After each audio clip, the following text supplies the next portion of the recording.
it's not just the verbal gaffes. Joe Biden also seems to be having trouble with something called telling the truth, because today Biden's out there claiming his multi-trillion-dollar tax hike, it won't cost anybody anything. Nothing. Take a look. We got to compete, and it doesn't cost anybody anything and deprive anybody of anything they have earned or deserve. As I said, we're now at a place where when they used to pay 35%, it's now 21%. The way I can pay for this is the $40 billion, for example, just making sure the largest companies don't pay zero, and reducing the tax cut to between 25 and 28. It's a couple $100 billion. We can pay for these things. I'm not talking about deficit spending. I'm talking about paying for. I realize I'm getting too wonky here, giving you too much detail. No, I actually think Joe probably graduated from one of the many failed public high schools in states that have run by his fellow Democrats for decades, because he's pushing for higher income taxes for those making $200,000 a year, along with the higher capital gains tax and the higher corporate tax. And that corporate tax rate, that always gets passed on to we, the people, you, the consumer. Under Biden's plan, everybody will pay the price.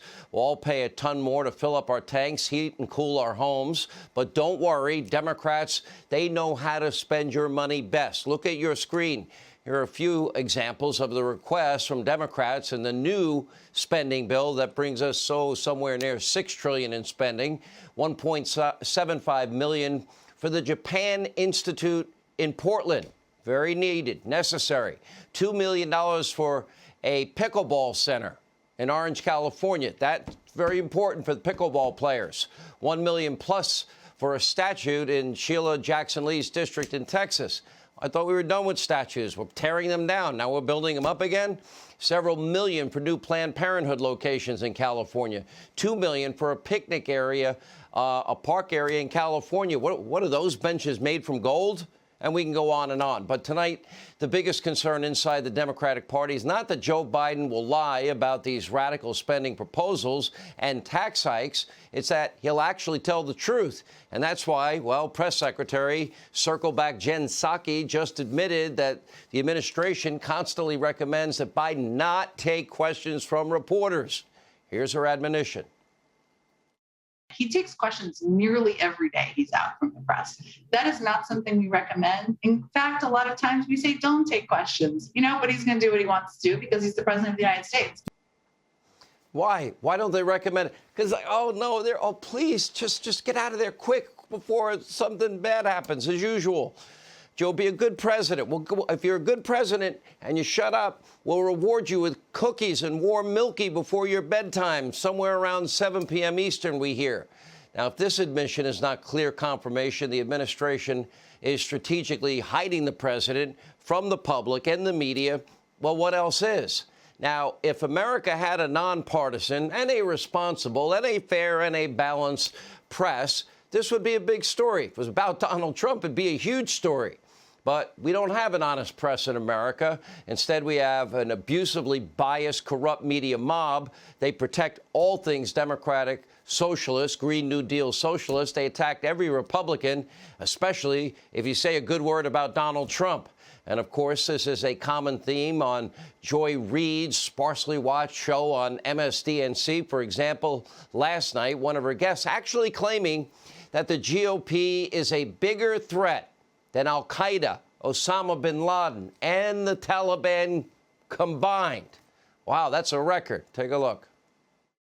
I've been thinking to myself this whole time, al-Qaeda, Osama bin Laden, the Taliban, the people who wanted to do harm to our nation and to our way of life and our democracy, they got nothing on what this Republican Party is doing.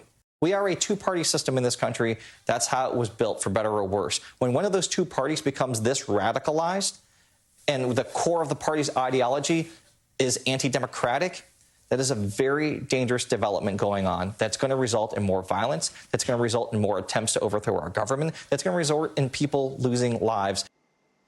Tom Brokaw, I know you retired. I wish you the best in your retirement. You've got to be so proud of this news brand, NBC News, that you spent an entire career building up only to be shattered in mere moments.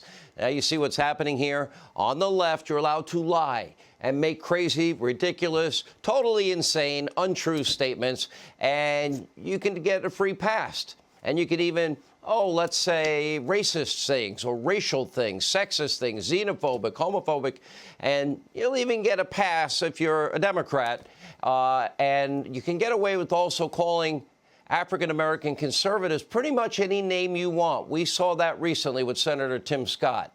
But if you're on the right, if you're a conservative or a Republican, no mistakes. Don't ever misspeak. In fact, sometimes when you even tell the truth, you risk getting canceled anyway. And sometimes just existing as a conservative in this PC world we live in is enough to get everybody banished.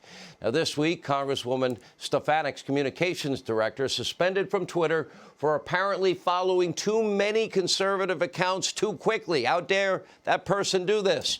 Her account was later reinstated, and Twitter now claims they made a mistake. @Jack, you have no credibility with anybody. I'll be honest, I don't believe you.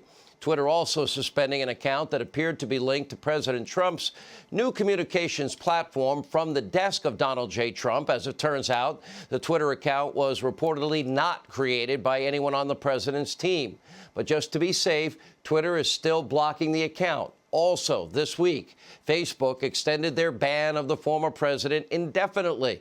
Now, Trump's former chief of staff, Mark Meadows, warning that the partisan actions of Facebook, Twitter will one day have dire consequences for these big media tech giants. But how and when? Hey, Sean Hannity here. Hey, click here to subscribe to Fox News YouTube page and catch our hottest interviews and most compelling analysis. You will not get it anywhere else.